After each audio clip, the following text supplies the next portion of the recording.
Bu Joker. Bu da gülmek kaderinde olmasın abi.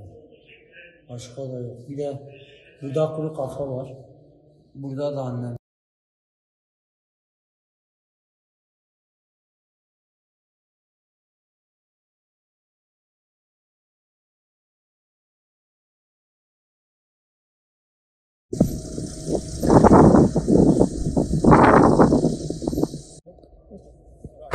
Ya oraya gitti.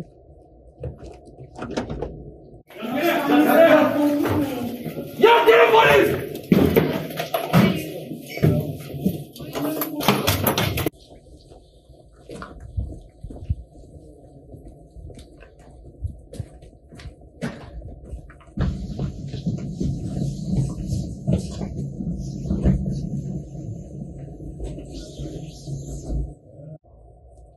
Neymiş? HS konseri. Neyse. Bunun şarjörü nerede? Valla şarjörü düşmüş abi ya. Şarjör Kaçarken hani panik. Bu tabanca senin olayda kullandığın. Evet benim olayda kullandım abi. Bir Evet. tane benim var. Evet.